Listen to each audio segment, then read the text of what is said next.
오늘 새벽에 오신 여러분들을 주님의 이름으로 환영하고 축복합니다. 어제 우리는 사무엘상 5장 말씀을 통해서 블레셋이 섬기는 다곤 신이 하나님에 의해서 어떻게 회파되었는지, 하나님의 능력이 어떠하신지, 하나님께서 살아계신지에 대해서 우리는 확인하고 은혜를 나눴습니다. 오늘은 이제 그 이후의 일들에 대한 기록입니다. 블레셋은 더 이상 법궤를 가지고 있을 수 없었습니다. 왜냐하면 법궤를 가지고 있으면서 그들 안에 흉흉한 일이 계속 일어났기 때문입니다. 그래서 법궤를 돌려보내기로 작정하고 어떻게 돌려보낼 것인가에 대해서 의논을 했습니다. 그 말씀이 어디냐면 7절, 8절 말씀입니다. 우리 함께 읽어보겠습니다. 7절, 8절입니다. 같이 읽습니다. 그러므로 새 수레를 하나 만들고 멍에를 메어 보지 아니한 젖 나는 소 2마리를 끌어다가 소의 수레를 메우고 그 송아지들은 떼어 집으로 돌려보내고 여호와의 궤를 가져다가 수레에 싣고 속건제로 드릴 금으로 만든 물건들은 상자에 담아 궤 곁에 두고 그것을 보내어 가게 하고, 이제 이것이 논의한 방법의 결과입니다. 먼저 법궤를 이스라엘의 신에게 돌려보내자라고 결의를 합니다. 그리고 거저 보내지 말고 이제 신의 노여움을 풀기 위해서 제물을 함께 보내자 이렇게 결정을 하고, 또 법궤를 운반하는 것은 소가 끄는 수레로 하자 이제 이렇게 결정을 합니다. 그래서 실질적으로 그 소가 끄는 수레는 어떻게 운영할 것인가에 대해서 이야기했는데, 우선 수레는 새 수레를 준비하기로 했습니다. 그리고 이 새 수레는 소 2마리가 끌게 하는데, 그 소 2마리는 어떤 소냐면 멍에를 메어본 적이 없는 소, 그리고 젖이 나는 소였습니다. 그리고 이제 이 수레가 가야 할 그 목적지는 어디냐면 이스라엘 국경인 벳세메스라는 장소로 가게 하는 것이 이들의 전체적인 이제 계획의 대략입니다. 그런데 여기서 새 수레를 준비했다는 것과 멍에를 메어보지 않은 소로 그 수레를 끌게 했다, 이것은 우리가 좀 이렇게 생각해 볼 수 있는 부분인데, 신에게 제물을 드리기 위해서 운반하는데 당연히 흠이 없어야 할 것입니다. 그래서 흠이 없는 것을 드리려면 아마 새 수레를 준비하고 멍에를 메어보지 않은 뭔가 이렇게 사용되지 않았던 것, 새 것을 드려야 했을 것입니다. 그래서 아마 블레셋은 이와 같은 것으로 이제 유추해 봤을 때 이스라엘이 믿고 있는 이스라엘의 신 여호와 하나님, 그분을 섬기는 그 제사법에 대해서 상당히 주의를 기울였던 것 같습니다. 근데 그 이후에 나오는 이제 방법이 있는데, 왜 굳이 이 새 수레를 2마리의 소가 끌어야 하는가? 그리고 왜 2마리의 소는 굳이 젖이 나는 암소를 끌게 했을까라는 것입니다. 사무엘상 6장 9절 말씀에 보면 이렇게 기록되어 있습니다. 보고 있다가 만일 궤가 그 본 지역길로 올라가서 벳세메스로 가면 이 큰 재앙은 그가 우리에게 내린 것이요 그렇지 아니하면 우리를 친 것이 그의 손이 아니요 우연히 당한 것인 줄 알리라 하니라. 아멘. 이렇게 기록되어 있습니다. 그러니까 지금 그 2마리의 소를 사용한 것과 그리고 젖이 나는 소를 사용한 것은 어떤 것이냐면, 블레셋 사람들이 지금까지 이제 어제 이제 말씀 봤던 그 사무엘상 5장에 나왔던 블레셋 안에서의 흉흉한 일들이 있지 않습니까? 다곤 신상이 넘어지고 다곤 신상의 머리가 부러지고 손목이 끊어지며 그들 안에 이제 독종이라는 이제 전염병이 일어났던 이 모든 상황들이 우연이었는가, 아니면 정말로 이스라엘의 신인 하나님께서 그 일을 행하신 것인가를 확인하고 싶었던 그 이유였습니다. 만약에 소가 2마리이면 1마리일 때보다 그 어느 특정한 지역 벳세메스로 우연히 들어갈 확률이 낮아집니다. 왜냐하면 2마리는 서로 다른 생각을 갖게 되기 때문입니다. 그리고 젖나는 소의 새끼를 집에 떨어뜨려 놓고 어미를 그것을 끌게 하면, 어미는 분명 집에 있는 새끼가 눈에 밟혀 어느 특정한 그 목적지에 가지 못하고 집을 계속해서 그리워하고 새끼를 생각하게 될 것입니다. 그러면 우연히 벳세메스 특정한 지역으로 가게 될 확률이 확실히 낮아지게 될 것입니다. 그러니까 지금 블레셋 사람들은 젖나는 어미소 2마리가 합심하여 새끼가 있는 집이 아니라 다른 장소인 벳세메스로 도착할 수 없는 최악의 상황들을 만들어 놓은 것입니다. 과연 그럼에도 불구하고 이 소 두 마리가 어디로 향할 것인가에 초점을 맞춘 거죠. 그래서 이것이 정말 우연인지 아니면 하나님께서 일하셨던 것에 대한 결과인지를 확인하고 싶었는데 결과가 어떠했냐 하면 사무엘상 6장 12절 말씀입니다. 우리 12절 말씀을 좀 함께 읽겠습니다. 12, 13절입니다. 같이 읽습니다. 시작. 암소가 베세메스 길로 바로 행하여 대로로 가며 갈 때에 울고 좌우로 치우치지 아니하였고 블레셋 방백들은 베세메스 경계선까지 따라가니라.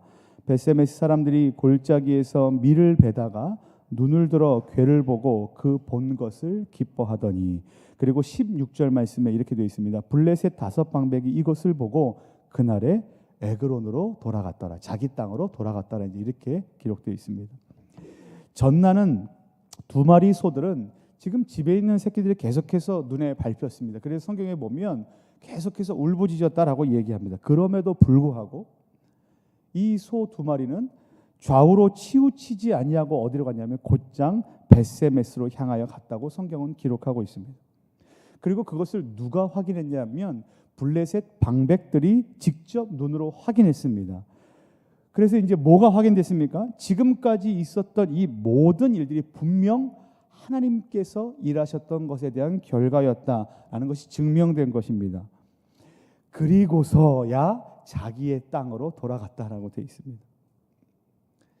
이것은 이스라엘 백성들, 그러니까 블레셋 사람들, 이방 사람들에게 하나님의 살아계심과 하나님의 일하심이 확실하게 증거로 드러났다는 것을 보여줍니다. 그런데 이와 같은 사실은 이방 사람들뿐만 아니라 실패와 낙심 가운데 있었던 이스라엘, 지금 큰 패배를 맛봤고 그리고 법궤까지 빼앗겨 하나님께서 우리를 떠나셨다라고 생각할 수밖에 없는 그와 같은 상황 가운데 있었던 이스라엘 백성들에게도 큰 위로와 힘이 된다는 겁니다. 왜 그럴까요? 이스라엘은 하나님을 원래 인격적으로 이 사무엘상에서 보면 하나님을 인격적으로 신뢰하지 않았습니다. 그들은 오히려 자신들의 소견에 옳은 대로 행해왔고 눈에 보이는 그 어떤 것에 늘 날마다 마음을 빼앗겨 왔으며 법궤를 부적처럼 여기는 실수를 범했던 사람들입니다. 그래서 지금 이스라엘이 여기까지 온 것 아닙니까? 전쟁에서 실패하고 법궤까지 빼앗기며 하나님께서 우리를 떠나신 것 같다라는 상황 가운데 있는 것 아닙니까? 그들은 지금 하나님을 바라보는 눈도 하나님의 음성을 듣는 귀도 모두 어두워져 있는 상태입니다. 그때 하나님께서 이스라엘의 어떠함에도 불구하고 그들의 조상들과 맺은 그 신실하신 언약을 기억하시고 지키셨다는 겁니다. 그 결과가 뭐냐면 빼앗겼던 법궤가 돌아왔다는 겁니다. 하나님이 우리를 떠나셨구나 라고 생각할 수밖에 없는 그 상황 가운데 우리의 어떠함에도 불구하고 하나님께서 다시 이스라엘 안으로 돌아오셨다. 하나님께서 다시 임재하고 계시다라는 것이 그들에게 법궤를 통하여 눈으로 보여졌다는 겁니다. 심지어 어떻게 돌아왔습니까? 이방인들에게 환대를 받고 하나님의 능력과 일하심이 이방인들에게 증거가 되면서까지 하나님의 법궤가 하나님께서 이스라엘 안에 다시 머물러 계시다는 사실입니다. 이 당시에 있었던 이스라엘 백성들은 하나님께서 우리를 떠났다. 하나님께서 우리를 사랑하시지 않아. 지금 우리가 어떻게 이 고난과 역경을 돌파할 수 있을 거라는 모르게 오만 가지 생각이 다 그들 마음 가운데 있었을 겁니다. 그때 하나님의 영광이 이스라엘 안으로 다시 돌아온 것입니다. 그러니 이것이 얼마나 복된 축복의 메시지가 아닐 수 있겠습니까? 우리 말씀을 좀 보겠습니다. 13절 말씀입니다. 13절입니다. 우리 같이 말씀을 읽겠습니다. 같이 읽습니다. 시작. 베세메스 사람들이 골짜기에서 밀을 베다가 눈을 들어 괴를 보고 그 본 것을 기뻐하더니. 베세메스 사람들이 골짜기에서 농산일을 하다가 저 멀리서 괴가 돌아오는 것을 보고 어떠했습니까? 기뻐했습니다. 하나님께서 돌아오셨구나.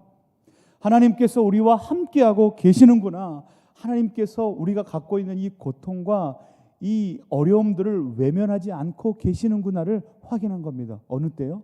우리의 어떠함에도 불구하고. 그것을 어떤 것으로 보여주셨습니까? 예수님을 통하여 보여주신 것 아닙니까?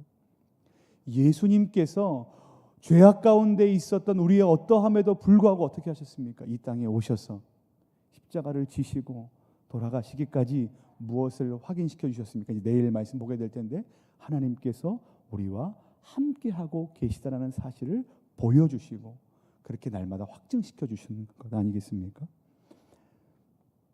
하나님은 오늘도 우리와 함께 하십니다.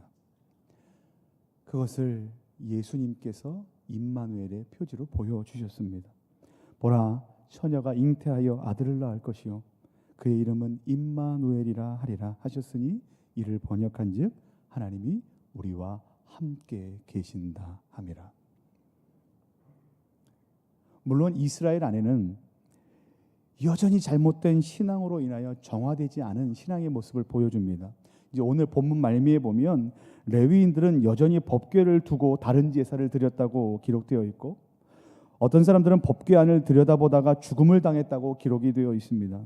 그리고 그것이 무서워서 마치 블레셋 사람들이 법궤를 좀 옮겨라, 이제 무서워서 못 살겠다라고 얘기했던 것처럼 아우성치는 장면도 나옵니다. 이것이 이스라엘의 현 주소입니다. 그들은 하나님을 믿는 것 같지만 하나님 안에서 온전한 신앙을 갖고 있지 못하는 모습을 보여줍니다. 그럼에도 불구하고 어떻게 하셨습니까? 하나님께서 오셨습니다. 그럼에도 불구하고 어떻게 하셨습니까? 예수님께서 오셨습니다. 우리도 마찬가지입니다. 하나님께서는 그 언약을 신실하게 지키시기 위하여 우리가 여전히 죄 가운데 있음에도 불구하고 예수님께서 이 땅에 오셔서 하나님이 오늘도 우리와 함께 하신다, 임마누엘 하신다라는 것을 보여주시고 확인시켜 주시고 확증하여 주셨던 겁니다. 이와 같은 사실이 오늘을 살아가는 우리에게도 얼마나 큰 위로와 힘이 되겠습니까? 말씀의 결론입니다. 사랑하는 성도 여러분, 혹시 혼자라고 생각되신 적 있으십니까? 오늘을 살아가는데 많은 실패와 많은 연약함을 경험하고 때로는 블레셋처럼 커다란 시련들을 경험하면서 이것을 어떻게 이겨낼 수 있을까라는 생각을 하기 이전에 먼저 나는 혼자다, 나는 이 일들을 감당할 수 없다, 외롭다, 고독하다라는 마음이, 옆에 아내와 남편이 있지만 옆에 동역자들이 있지만 그럼에도 불구하고 철저하게 혼자인 것 같은 그와 같은 때가 혹시 있지는 않으십니까? 그때 기억하시기 바랍니다. 하나님께서 오늘도 저와 여러분들과 함께 하십니다. 기도하겠습니다. 우리 무명으로 우리 최성호 집사님, 한정현 백진영 집사님 무명으로 하나님께 예물을 드리셨습니다. 사랑과 은혜가 충만하신 하나님,